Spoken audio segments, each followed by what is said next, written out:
I'm here to talk about the CES Letters, what you know, what do you know, and how do you know it.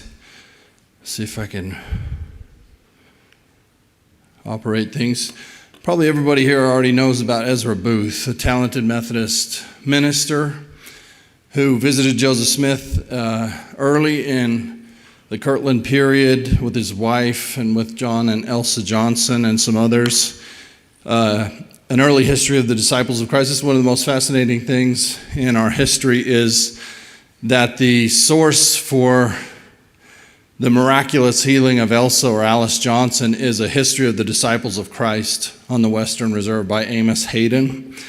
It says that Mrs. Johnson had been afflicted for some time with a lame arm and was not at the time of the visit able to lift her hand above her head. The party visited Joseph Smith partly out of curiosity and partly to see for themselves what there might be in the new doctrine. During the interview, the conversation turned on the subject of supernatural gifts, such as were conferred in the days of the apostles. Someone said, "Here's Mrs. Johnson with the lame arm. Has God given any power to men now on earth to cure her?" A few moments later, when the conversation had turned in another direction, Joseph Smith rose, walked across the room, took her by the arm, and took her by the hand, said in the most solemn and impressive manner, "Woman, in the name of the Lord Jesus Christ, I command thee to be whole," and immediately left the room. Ezra Booth joined the church. As a result of that, so did the Johnsons. Sorry about the apostrophe there. Ezra went with, just drew everyone's attention to it. Ezra went with Joseph and many others to Missouri in the summer of 1831. He judged everything Joseph said and did on that trip with a prejudiced eye. He found fault with Joseph's personality and his prophecies. And then shortly after his return, he cast himself as a public servant, and he wrote 9 letters against Joseph that were published in the Ohio Star newspaper. In response to that, the Lord called Joseph Smith and Sidney Rigdon to take a break from their revision work on the Bible and take advantage of this opportunity, this public relations opportunity, this raised consciousness in northern Ohio for them to go out and answer Ezra Booth's letters and declare the gospel and set the record straight. And our CESLetters.org is based on this example and on this revelation that calls Joseph and Sidney to respond to Ezra Booth. Doctrine and Covenants, section 71, verses 7 through 10. "Wherefore confound your enemies, call upon them to meet you both in public and in private. And inasmuch as ye are faithful, their shame shall be made manifest." We're not so concerned about that verse as these ones that follow. "Let them bring forth their strong reasons against the Lord. Thus saith the Lord unto you, there is no weapon that is formed against you that will prosper. And if any man lift up his voice against you, he shall be confounded in his own due time." So we're very much informed by this passage. You're all familiar with the CES Letter, the 2013 publication by Jeremy Runnels. It begins with this: the CES Letter is one Latter-day Saints' honest quest to get official answers from the LDS Church on its troubling origins, history, and practices. Jeremy Runnels was offered an opportunity to discuss his own doubts with a director of the church educational system and was assured that his doubts could be resolved. After reading Jeremy's letter, the director promised him a response. No response ever came. That's the dramatic way the letter starts now. This graphic and that statement are from the CESLetter.org website, which is a really it's highly polished at this point. Here are some facts about the CES Letter. It has 13 questions, dozens of doubts and questions. It covers topics from the Book of Mormon translation, polygamy, temples, Freemasonry, the basics. The CES Letter has had hundreds of thousands of downloads. It has become a proselyting tool to pull people from the church, a highly effective one. The author was not an honest truth seeker. I took, as many people have done, I took for granted that he was who he said he was. And Sarah Allen didn't necessarily. Thank you, Sarah. As far as I know, Sarah was the first to show us that this guy is not who he's pretending to be. And then earlier here's Sarah's image of Sarah's post, one of many, now on the FAIR website. Am I getting that right, Sarah? Okay. I wish I had read Sarah earlier, because I was one of many, who knows how many thousands, who read the CES letter and wanted to wrap my arms around Jeremy Runnels and say, man, that sucks, and I wish that stupid CES guy had been better to you. And that's just not what happened. It's just not the truth. On Tuesday of this week, let me go back a bit. On just Tuesday of this week, two researchers who've been building on Sarah's work published a 68-page investigative report. This is Michael Peterson and Jacob Hess. And it just simply devastated any pretense to honest truth-seeking. If that CES director could have done the Savior's work and been a true servant, then I'd still be in the church today. That sort of thing, that is a lie, and there is nobody who reads the investigative report or even a part of it now will be able to give any credibility to the way the CES letter positions itself. The new investigative report develops these 10 lines of evidence, and they show clearly that the author of the CES letter was adversarial and church bashing long before the letter was written. Okay, he was disinterested entirely and not willing or undertaking any sort of investigation, sincerely seeking with church leaders or resources. Seeking feedback from church antagonists prior to publication. He was asking well-known antagonists of the church and in public forums, hey guys, here's my letter, here's the weapon I've aimed at the kingdom, give me your feedback on it so I can make it even more potent. There are public statements of his revealing a much broader intended audience than just sort of the, oh my goodness, this happened to fall onto the internet and become available to people. I never intended that. I just was sincerely wanting to know the answer to my question. That's not true. The whole goal all along was to tap into the internet to get this to every vulnerable person. There are lots of textual similarities mirroring other published dissidents. It's really not a very... is Grant Palmer, and it's Gerald and Sandra Tanner, sort of microwaved and reserved. It takes a hostile and disparaging tone from the beginning, from the original essay. It's not the language of somebody who's not disaffected and hostile. It immediately, Runnels, once he went public with it, was promoting and personally disseminating the letter online. It was an aggressive campaign from the beginning. Number 8, disparaging attitudes and manipulating actions toward local church leaders. And number 9, extensive and ongoing branding expansion efforts over subsequent years. This is the part that troubles me most.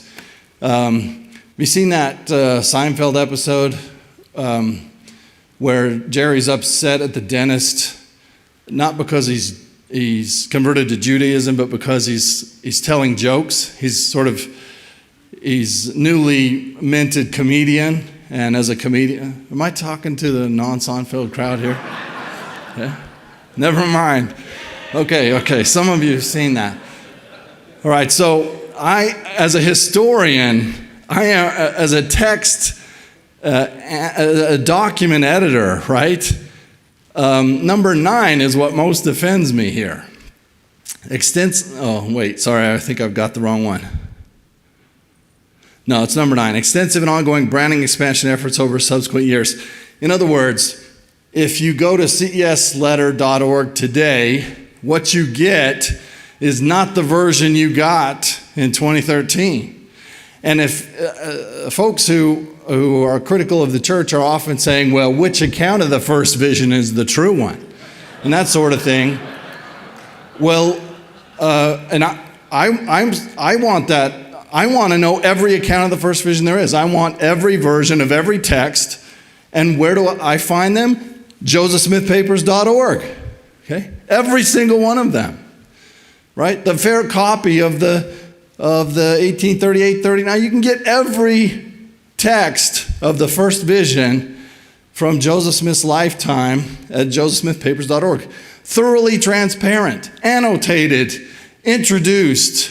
It's millions of dollars dumped into and enormous amounts of effort to providing you and me with the whole textual history. Could you get that for the CES letter? I've scratched the surface. I haven't tried real hard. I'd need someone smarter than me. But you cannot find the iterations of the CES letter very easily. Okay? Whoever's doing that is not interested in transparency. They're interested in demanding from Joseph Smith and others full, wide open things like Mormon leaks, right? They don't mind putting how much President Eyring gets, which Doctrine comes in section 42 allows for, right? Early revelation saying, if you spend all your time in the labors of the church, then a just remuneration is available for all your services. That's been the church's policy from the time the law of the church was revealed in February 1831.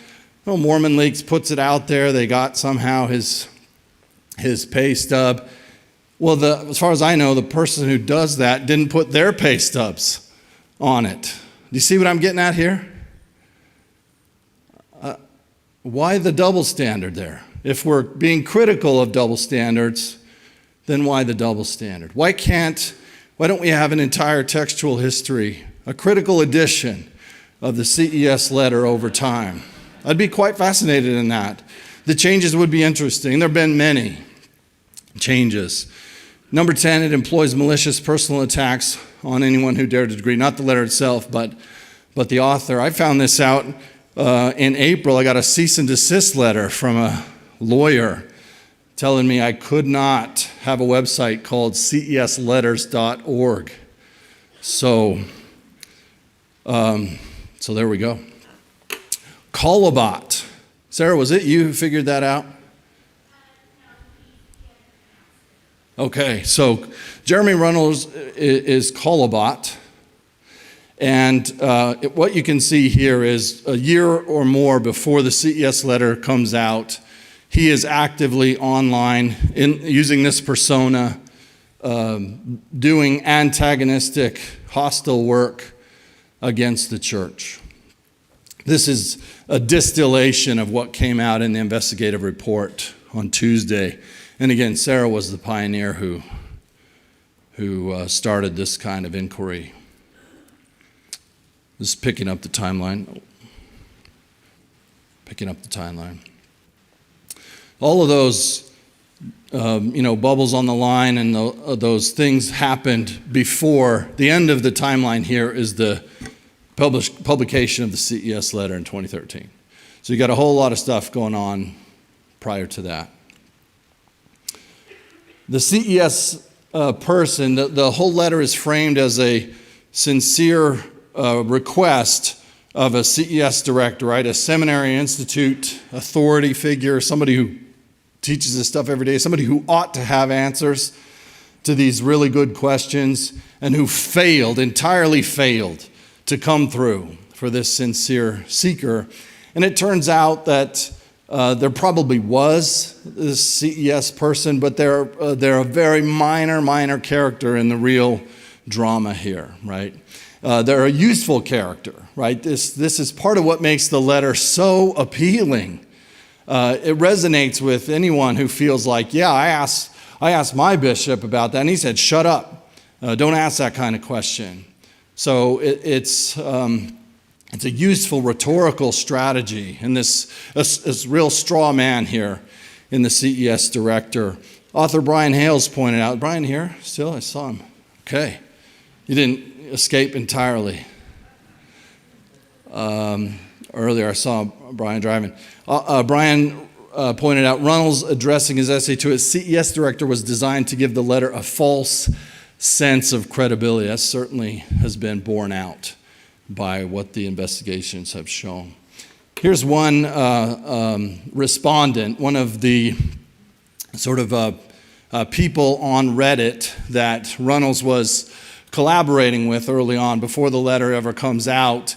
He's passing around saying, come on, help me strengthen it, shore it up, where are its weaknesses?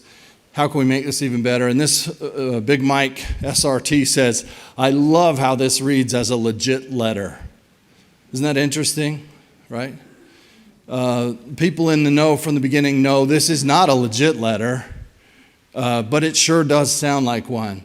And it becomes such a powerful weapon because whether Jeremy Runnels was ever that sincere seeker who felt like he tried to go to all the authorized places looking for answers and nobody could help him out, I don't know whether he was ever that person, but there are lots of people who are. And the letter really, really appealed to them on a variety of levels. And some of them, as they've discovered this over the years, have felt completely sucker punched.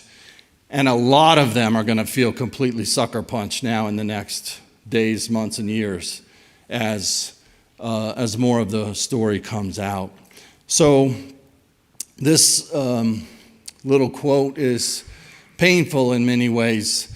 There are a lot of people who are going to, they felt betrayed by the church, and they found a home in this community of sort of CES Letter believers. Many of those people are now going to feel betrayed by that very community.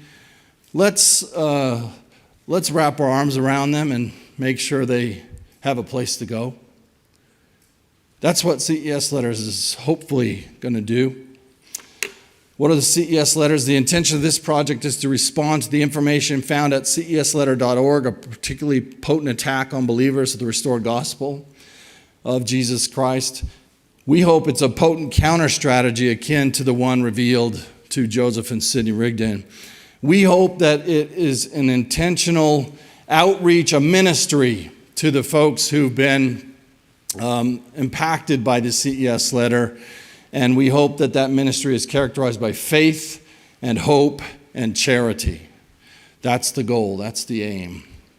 It's one of many efforts to respond to the CES Letter, lots of terrific ones, FAIR and others. We hope this will just be one more that will be a blessing to the people who need this kind of outreach. We're compiling dozens of responses to the questions and concerns found in the letter, presenting them to youth and young adults in the church through written letters and podcasts presented on that website, cesletters.org, and on the social media accounts related to it. We hope these letters and podcasts are written in a kind and loving and mentoring tone for the seeker and the inquisitive mind. All of them are, except with the possible exception of some of mine. Sometimes mine get snarky and mean, right? I got to work on that charity part of faith and hope and charity a lot. I've been saying we. It's primarily Easton Hartzell. Easton, will you stand? Let these fine people clap for you.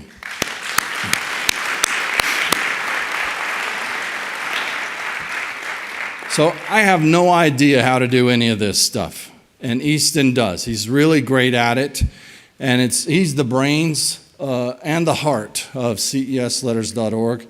BYU student, he's taught seminary.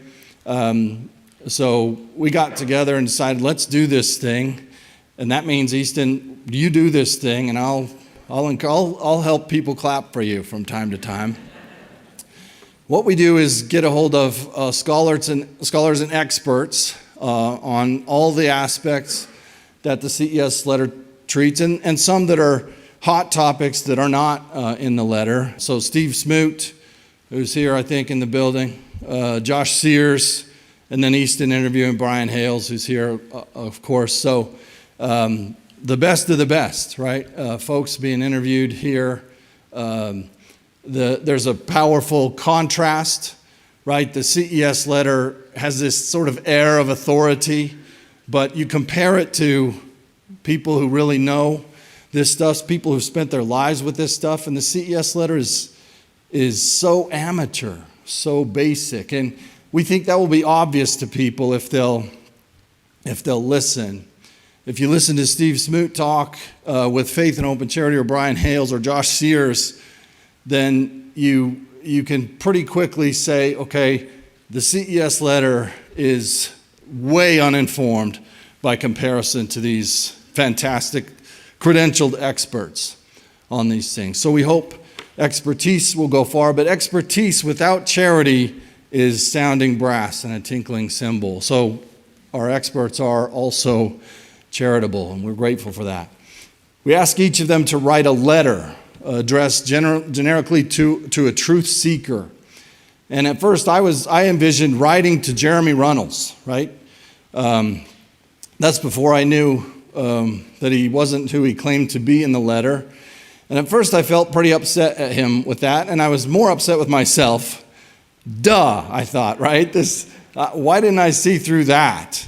And then I thought, there are lots of people out there who are sincere seeking, and they do want answers. President Eyring, years and years ago, gave a talk about how to help a student in a moment of doubt. And he said, it's really important that you treat them like a seeker. He said, even if they're snarky, I don't think he used the word snarky, but that was the gist of it. Even if they're kind of challenging and sort of in your face, make sure you see through that to see them as they are, a seeker. They want to know the truth. And then meet them in that moment. Reach them where they're at and give them what they need. And so Jeremy Runnels is my seeker. I want to reach him if I possibly can. And I mean him as a specific child of God, and I also mean him as an archetype for everyone who might be in any way, shape, or form in his shoes. So each scholar addresses this individual, whoever and wherever they are, in this letter. And the letters, again, are a blend of expertise and, we hope, accessibility and personal sort of feeling, right? All these people have written articles and books that we could point to, but we're aiming at a group of people who are not necessarily going to read a scholarly book, okay? And we're also going to deliver to them a podcast, because sometimes they won't even read the letter that's there as well. Whatever they need, we hope we can be part of delivering. And those letters, again, are found at cesletters.org. What do you know and how do you know it is what we're asking these seekers. We want them to, as so many folks have talked about and will talk about at this conference, we want to increase the level of cognitive awareness. We want people to slow down their thought process and ask good, sound questions, not things that are just assumptions that masquerade as proven things and so forth. We want them to start being critical thinkers, and part of the way we try to do that is to ask, what do you know? How do you know it? About anything they're questioning. We try to start with that premise. Here's Easton, recently interviewed Richard Bushman. I can't say enough about how grateful I am for both of them. Here's some of Easton's work showing how to get to where we've got this stuff. You can click on the QR codes there and get to them. Some more here. 12 responses published thus far, a new one each Tuesday, if I could keep up with Easton, which I'm struggling to do. Here's the bad news, everybody. If you read the first one there on the left, I think if I understand it right, the book of Abraham is done. It's bogus. It's no good. And the other one below it is pretty much proof that science is true and everything else is not. And so this whole weekend has been a waste of your time. Okay. But on the other side of the page, a couple of pieces of evidence that some people are being reached by the CES letters. And so there's still hope that maybe it's doing some good. Is this, if I get it, Easton, right, this is sort of characteristic of the full range of... Oh, okay, slide for slide then. Okay, here's the good news. Bad news was on the last slide. Thank you, Easton, at the bottom there on the right. A specific thank you to you. So, okay. Book of Abraham doesn't bother me, Luke Driscoll says, so we're still alive. Let them bring forth their strong reasons. Okay, I used to think it would be a good idea to sort of not let anybody who had anything negative to say anything about the church. The Lord does not take that approach, ever. I love his complete confidence. Let them bring forth their strong reasons. I'm not going to burn them down or throw them in a fiery pit. Let Ezra Booth bring forth his strong reasons. Let Jeremy Runnels bring forth his strong reasons. Let's not freak out, in other words, when people bring forth their strong reasons. That's okay. It's okay. Let's not hate them or say mean things about them online or elsewhere. Let's take a clue from the Lord here and relax a little bit when people bring forth their strong reasons. Let them. Because no weapon that is formed against you will prosper. I don't think this means that there will be no effective weapons, right? Ezra Booth's letters took a toll, right? Mormonism Unveiled took a toll, and it continues to take a toll. Alex Campbell's delusions took a toll. It's a lucrative thing to write a formerly Mormon expose of the church, right? And they all take a toll. But I think what the Lord's saying here is they don't ultimately prosper, right? They all kind of have this arc, and then in the end, investigative reports show that they're not what they're cracked up to be. And in the end, I think, and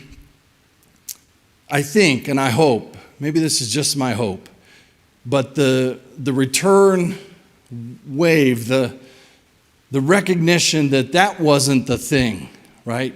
Everybody's looking for the thing that will bring them a peace, joy, love, truth.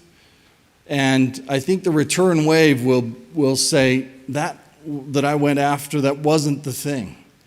And I'm going to try the gospel again. I'm going to give it another try. And there are a lot of people doing that, and I hope more and more and more that will be the case. No weapon formed against you will prosper. Okay? They'll take a devastating toll, and we don't want to underestimate the tragedy or the consequences of that toll. But the end of the story is not yet. Even those tragic consequences may not be permanent or irreversible. And anyone who lifts their voice against the Lord will be confounded in his own due time. I'm grateful very much for the chance to talk about this with you today. I'm thankful for Easton. He really is the brains and the heart behind this. I'm grateful for his good work. I'm thankful for this organization and for all of you and the great blessings you bring to many people. And I say that in the name of Jesus Christ. Amen.